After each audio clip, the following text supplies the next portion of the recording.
Saludo cordial desde la parroquia San José de México, Antioquia, Colombia, Padre Francisco Kendo, domingo 12. El evangelio que se nos regala es Marcos capítulo 4, versículos 35 al 41. Ese día, caída ya la tarde, les dijo: pasemos a la otra orilla.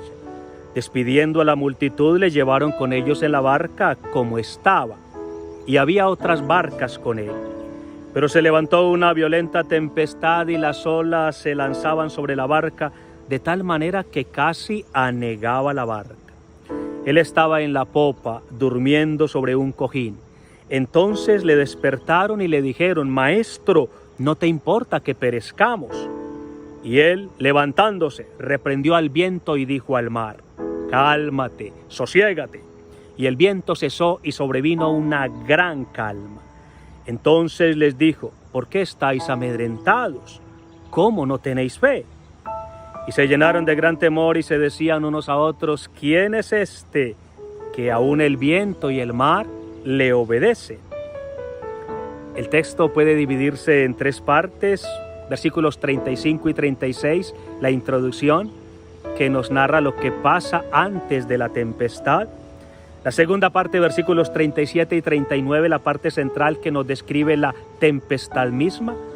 Y la tercera parte, versículos 40 y 41, la conclusión, la reacción de Cristo y los discípulos frente a la tempestad. Los invito a anotar algunos elementos literarios que nos ayudarán en la interpretación. La palabra barca, toploion en griego, se halla en 4 ocasiones, versículos 36 y 37. El adjetivo grande se halla en 3 ocasiones. Una tempestad grande, versículo 37, una calma grande, versículo 39, y un temor grande en el versículo 41. Jesucristo tiene 3 intervenciones, los apóstoles tienen 2 intervenciones, y tanto el Divino Maestro como los discípulos lanzan respectivamente 2 preguntas. Los invito también a notar la sutil pero significativa presencia del verbo levantar, levantarse en los versículos centrales 38 y 39, porque allí el texto usa el verbo griego egeiro, que es el que emplea el Nuevo Testamento para hablar de la resurrección. Propongo 3 ideas para nuestra meditación. Primera, pasar a la otra orilla. El Divino Maestro interpela invitando e invita interpelando. Dieltomen eisto peran, Marcos 4:35. Pasemos a la otra orilla. La propuesta de Jesús es salir del estatismo cómodo y la comodidad estática para ir más allá de lo usualmente sólitamente rutinario. Ir más allá de lo que siempre hemos hecho, de los lugares que siempre hemos frecuentado, de las estrategias que siempre hemos empleado, para arriesgarnos en una novedad aventurera, en una aventura nueva. La propuesta es romper con la tendencia de la mente humana a habituarse, a normalizarlo todo, a automatizarse, a convertir todo en rutina. En concepto del sociólogo Bourdieu, decíamos o podemos decir que la propuesta es ir más allá del propio hábitus, es decir, de la propia estructura estructurada y estructurante. Cada comunidad y cada cristiano ha de preguntarse cuál es el cambio, cuál es el paso que el Señor le está pidiendo. Es claro que actualmente el Señor nos está pidiendo a todos el paso de una iglesia piramidal, jerarcológica, clericalista, a una iglesia con rostro sinodal, una iglesia comunión, participación y misión. A quienes tenemos la bonita misión del pastoreo, la iglesia y el Señor nos está pidiendo el paso de una pastoral de conservación a una pastoral de integración, de búsqueda, en salida, en misión permanente. Nos está proponiendo el paso de unas estrategias solamente catequéticas a integrar estrategias querigmáticas. Nos está pidiendo como paso desempolvar la opción por los jóvenes que la iglesia latinoamericana hizo ya en el documento de Medellín. Pasemos a la otra orilla es una expresión que huele a Pascua, tanto más que el escenario es el mar. A todos el Señor nos propone una Pascua, es decir, un paso de la desunión a la comunión, de la indiferencia a la participación, de la pasividad a la misión. Segunda idea, una tempestad grande. Como dicho, 8 elementos hacen parte del campo semántico de la tempestad. La iglesia en esta tempestad está representada por la barca, palabra que se halla 4 veces, porque la iglesia abraza en su seno a personas de los 4 puntos cardinales. Esto la hace católica o universal. La tempestad representa las distintas y continuas crisis que la iglesia vive en su navegación por las aguas de la historia y del mundo. Nadie le ha prometido que sería una navegación tranquila y nadie ha dicho que el paso a la otra orilla sea fácil o cómodo. La crisis que la iglesia atraviesa hoy no es la primera y no será la última. Son los enemigos de la iglesia, internos o externos, los que piensan equivocadamente que esta barca pueda ser hundida. Por ello, como olas violentas, arremeten contra ella. Ellos desconocen que la iglesia es una barca que no puede ser hundida por ninguna tempestad crítica o crisis tempestuosa, porque ha recibido una promesa del Señor. Las puertas de la muerte no prevalecerán contra ella. Mateo 16:18. Los adversarios de la iglesia creen falsamente que la iglesia no está habitada por su Señor o que su Señor es un muerto que duerme. Pero la Escritura dice en el Salmo 121, no duerme ni reposa el guardián de Israel. El Señor es el piloto de la barca de la iglesia, por eso está en la popa. La barca de la iglesia no está vacía o deshabitada. El Señor le ha hecho esta bella promesa, yo estaré con vosotros todos los días hasta la consumación de los siglos. La iglesia pues no es pilotada por una ausencia, sino por una presencia. Entonces, ¿qué significa que Jesús duerme?